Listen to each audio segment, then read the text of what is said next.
That was great. If you can hear the sound of my voice, clap once. Okay, we're all here. We're ready to go. Let me begin by saying if you are here, congratulations. You've made it in spite of weather, in spite of childcare issues. Thank you for being here this morning for this very important day. My name is Bridget Healy, and I serve as the Vice President for Impact and Advocacy at United Way, Washington County. I'd like to, well, I already thanked each and every one of you for being here and for your engagement on the 21-day challenge. Thank you for saying yes to this morning and yes to being here today. I'd like to extend our deepest appreciation to our many community partners who you saw listed before we began, as well as our support partners, many of whom are in the room. Tony Kayumi and the YMCA, David Duger and the Washtenaw Education Options Consortium, Scott Menzel and the Washtenaw Intermediate School District, Mary Jo Callan and the Ginsberg Center at the University of Michigan, Kirk Proffitt, Elise Asbury Payne and Washtenaw County Government, as well as some folks we're calling our thought partners, who include Jason Gold, a United Way board member, Allison Winstall, Chuck Warpachowski of ChangeWorks LLC, Yana Zaro, Tian Holmes, and Yodit Mesvin Johnson, United Way of Washington County's board chair. Before we go further, I'm going to invite you to go ahead and settle into this space. So put your feet on the ground, silence your devices, and put your screens away. We won't be needing them between now and 12:15 p.m. And then I'm going to ask you to take a deep breath in and out, and another one in and out. Take a moment and set your intention for being here today. I'd like you to join me now in acknowledging the land on which we gather today. Some were brought to this land against their will. Some were drawn to leave their distant homes in the hopes for a better life. And some have lived on this land for more generations than can be counted. Truth and acknowledgement are critical to building mutual respect and connection across all barriers of heritage and difference. We begin this effort to acknowledge what has been buried by honoring the truth.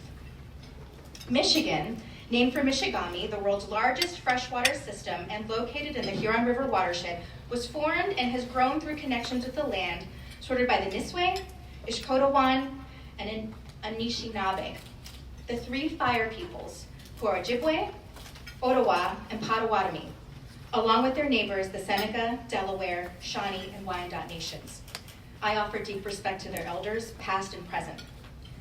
Please take a moment to consider the many legacies of violence, displacement, migration, and settlement that bring us together here today. And please join us in uncovering such truths at any and all events you might host. It is our shared responsibility to ensure that no one is made invisible in our beloved community. We're here this morning to build our collective awareness unearthed through the 21-day challenge. We're here to reflect on that experience. We're here to connect with one another because relationships are the fuel for this work. And we're here to identify and share what we will do with what we've learned. Raise your hand if this is why you're here too. Okay, awesome, just checking it. And importantly, it doesn't take the majority of people in a community to drive lasting social change. So I'm not a social scientist, but I've found a lot of encouragement through this bell curve. If I'm interpreting the bell curve on this slide accurately, what it does take is a critical core of innovators and early adopters. And I think we've got that in this room. The people in this room and everybody who participated in the 21-day equity challenge. This is our critical mass. It is our charge to ensure that this is not a moment, but rather a movement towards greater equity in Washington County. With that in our minds and in our hearts, I'd like to invite Mikhaella Norwood to the stage. She is the founder and CEO of Free Life Productions, where she uses the arts in order to uplift, entertain, and inspire. As an executive producer, spoken word artist, and motivational speaker, she's been featured in the likes of TEDx Talks, the Detroit Pistons, and Motown. And as the author of a new book of poetry, Fruit, Haiku of Haikus for the Blossoming Soul, she's begun to institute November 12th as a day in which her company, Free Life, annually hosts a quality art event in Detroit with a focus on suicide prevention and mental health awareness while giving back to the community. For more information, you can follow Mikhaella on Instagram, visit her website, and her book is on sale in the lobby today. So without further ado, I'd like to welcome Mikhaella to the stage. Please join me.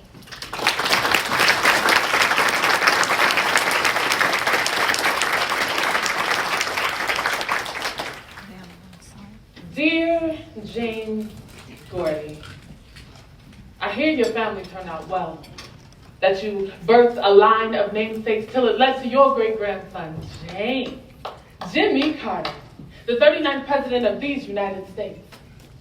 I hear you had a wife who couldn't keep you doing right, so you went left, but only at nights when you thought it was best to corner someone with black skin in the back of the cabin and then have them leave out like nothing just happened. Here, my great-grandmother got pregnant that way. Wikipedia would say you were a farmer, but we all know that's just code for you own slaves. Here, you didn't like to teach us to read or write. Here, we could have easily taught you that what's done in the dark always comes back to the light, which is probably why I still hear your family turned out well. That you birthed another son named Barry, who birthed his own line of namesakes till it led to your great-grandson, me. The best Barry of your wildest dreams. I hear I set them all out to dance in the streets. That if they were down to their last dollar, would they choose a hot dog to eat or choose music and bet on me? Here, a lot of Coney Islands got shut down that way. Also here, Smokey's lyricism shut down the hate, racial gates broken down with the sound found here in Motown, but it couldn't stay, because places like LA had to hear about that Marvin Gaye. And you know Chi-Town got down with the Jackson 5 sensations, and you know ATL always fell for them temptations. Now I hear that sound vibrations never die, which is probably why your bigoted words, James, are probably still alive. But see, here at Motown, I changed all that around because there's still an echo chamber that exists up in the attic. And most people think that's just for reverb on a track, but no. What it is the continuous flow, the echo of the sound of grace to replace your racist, bigoted lies. You probably spoke over our side of the family line. See, I want you to read this letter, James, and not get it confused. I do not contact you for my 40 acres and a mule. Got much better than that. Built an entire generation of dreams on my back with just $800 from no outside source, so I don't contact you for your remorse. Or to compare me with my cousin Jimmy, because years from now will people remember his presidential style or my Motown sound. 60 years of Motown down, so I don't contact to prove myself to you. History does that for me. So I believe I'll write so you can see that in spite of your evil deeds, we, your family, hell, we turned out pretty gosh darn well. So, signed, your great-grandson, the black one, who effectively made your last name greater than you ever could. Very Gordy Jr. You're welcome.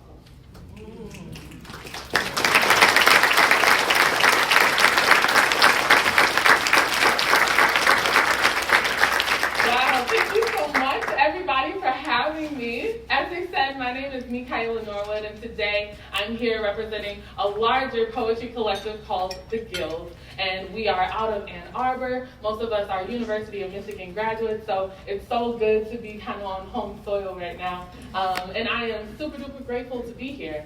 So that poem was called Dear James Gordy, and I wrote that just this past year, and it was the winning piece to name me as the Motown Migraine of the Year. So,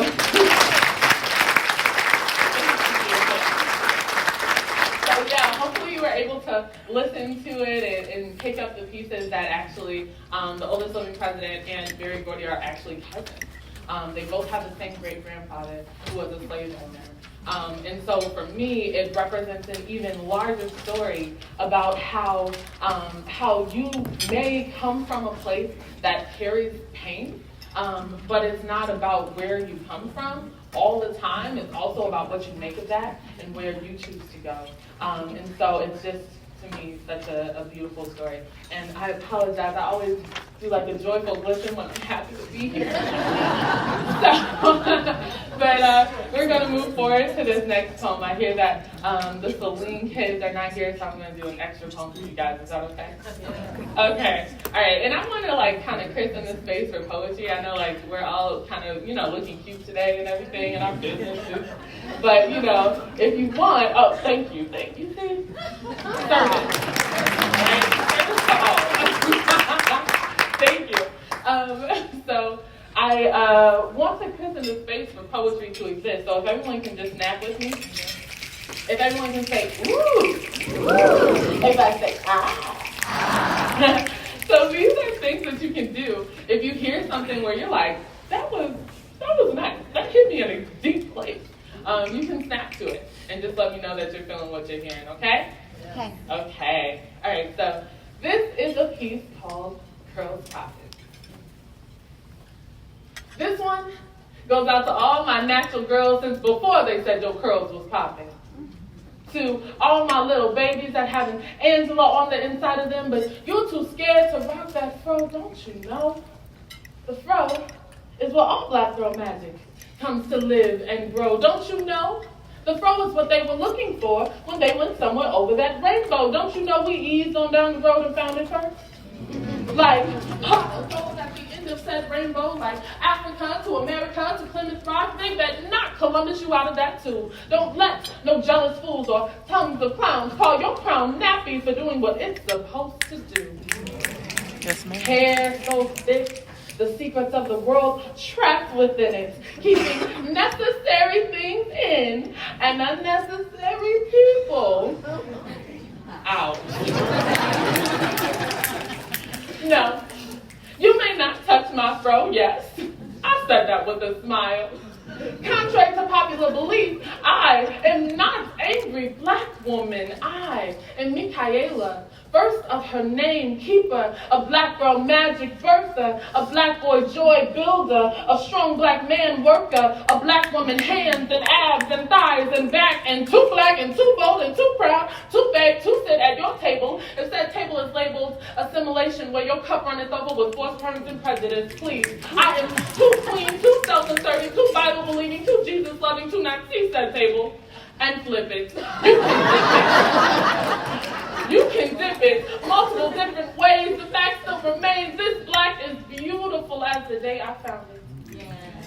Like, when that first curl started to come through, y'all, I was 22 before I knew what I actually looked like. And that's why this goes out to all my natural girls since before they said your curls was popping. To my 4C misses, my wavy hair sisters, my big chop honeys, my product junkies, and all my long-suffering transitioners, here's to you. For proving that black girls do swim. We just gonna turn that into a wash and go later. To you, for taking the dread out of the locks. To you, for no longer getting confused when someone says, your hair is short. Because either it is, and you rocking that too, or that's your magical chance to say, no. See this here? This here is called shrinkage, boo. See, my hair can lay at the nape of my neck or extend past my spine in a matter of 2.5, so try me now in this. And see if I don't open up my cabinets and rain down showers of coconut oil for which you do not have room enough to receive. She's your queen to be. Hair so lovely, don't you agree? Sexual chocolate, hair so kinky, Beyonce flawless, curls stay popping, life stay flossing, traffic stopping, shoulder bopping, head nodding, knee knocking, body rocking, fabulous. Single lady no more. Grandma asks, are you going to do your hair before you walk out that door? Done. We are the only ones whose natural hair legally defies the natural laws of gravity and lifts towards the sky, genetically built to rise and shine with pride. Grandma, you can't hide this glow. Don't you know? The fro is where all black girl magic comes to live and grow.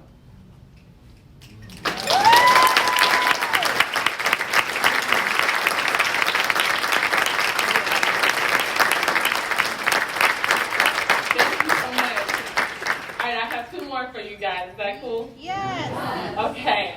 All right, so as I said, I have this book out there. It's called Haiku of Haikus for the Blossoming Soul. And I'm really excited about it. It's the first book that does what it does. And so Haiku of Haikus is a new poetic structure that is a take on haiku. So has anyone heard of a haiku before? Like, you know what it is? All right, so for those of us who aren't hip to it yet, a haiku is a 3-liner poem. The first line has 5 syllables, the second line has 7 syllables, and the third line has 5. So what I've done with Haiku of Haikus is instead of it just being a 3-liner poem, I've made it a 3-part poem. Where the first part has 5 entire haikus, the second part has 7, and the third part has 5. So it's like each little haiku is a poem, but all together it comes to make a larger story. So it's the only book in the world that does that. So I'm really excited about that. And I want to read from it to you. So it's called Fruit because it's based off the fruit of the Spirit. So there's a chapter for each one. And this is in the gentleness section. So it a lot of times can talk about kind of the intersectionality between my race and the other parts of me, right? So in this particular poem called Pushing Pavement, I know we're talking about systematic oppression here, and sometimes with systematic oppression, you may not even notice it. And so this is a time where I didn't notice it due to my intersectionality of being Black and Christian. Part 1, Sidewalk Challenge. Do not move off the sidewalk challenge, holding your space in a white world. The article hit me where it hurt, like working out, waking to find sore spots in places that you never knew muscle existed before. This, an exercise worth sweating over, standing my ground because no matter what my race or gender, ain't I human first? Ain't I still here? Part 2, new country, same mindset. Studying abroad in Brazil, something happened. My class was running to catch a bus. Not everyone could fit, so 10 of us stayed back. Next bus was in an hour. It didn't matter. I felt comfortable. Next was code switching. Why? I looked around. We're all people of color. I mentioned this. We laugh at first, then it hits. Why did we all choose to cede our space, and our white counterparts never looked back? When we got back, I told my white roommates. They didn't notice. Scary thing, neither did we. Part 3, we've been here before. We didn't notice because we've been here before. It's in our DNA. We're not the first to give up our seats on a bus or hop off sidewalks. This impulse, nurtured for centuries, is now our nature. So I ask, do I cede space because I'm gentle and Christian, or because I feel unworthy of it? Which me side makes more space for others and less for me? Christian or Black?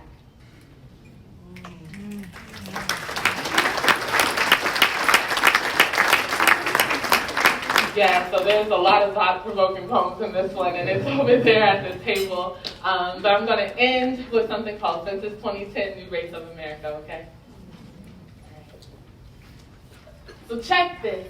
Reminisce on the 2010 census, how I missed it since 2000, and they say the time is now. So collectively, we collect our thoughts and mail it off, just so they can check all the boxes we check marked.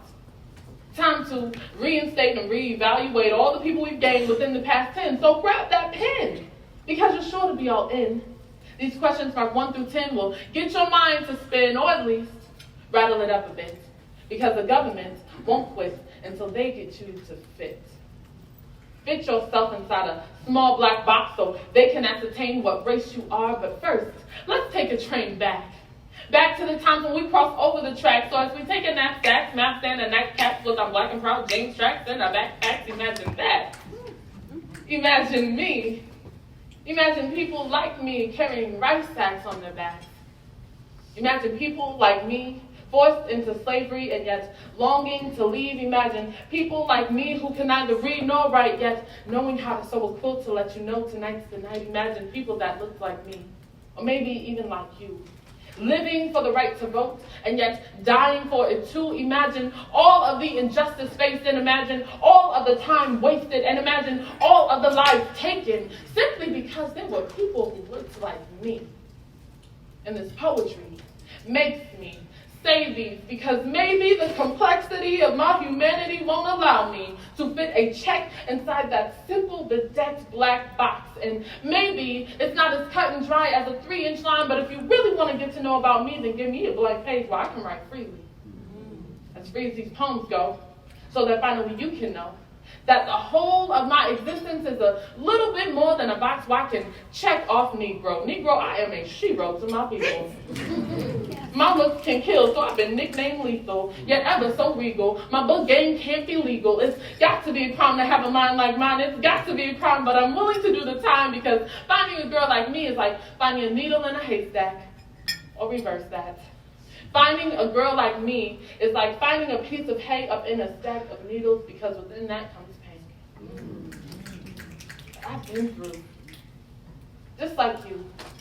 But with style and grace, I force myself to move. With the sharpness of my eyes, I stare my problems in the face. With the snap of my fingers, I set my own pace. With the movement of my lips, I drip words to put you back into your place.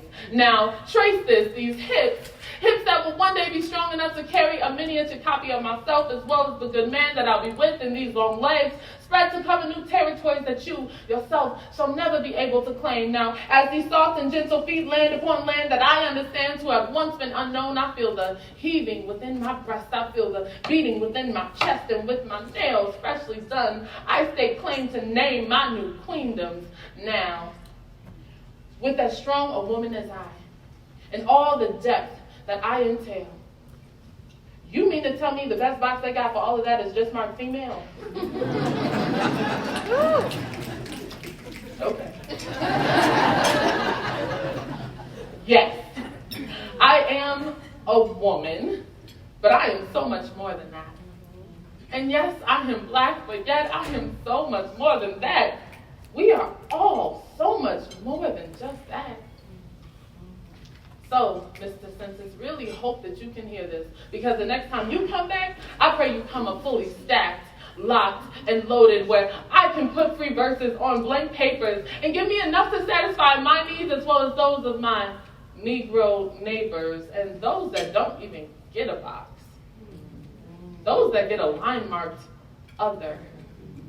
Those that are too multicultural for you to list, and those that look at you, Mr. Census, and quite frankly, go into an identity crisis. Together we are going to write free essays that sharpen up your cultural text blades. Imagine essays every new decade till you come up with imaginative new ways for us to be represented. Although our fullness can never be comprehended, I just pray you come literate. Because our next census answer, you can go to Barnes & Nobles to get. Seeing as it will be on the top of New York Times bestsellers list, and I think I'm going to call it Census 2020, New Race of America, the people who refuse to fit. Thank you.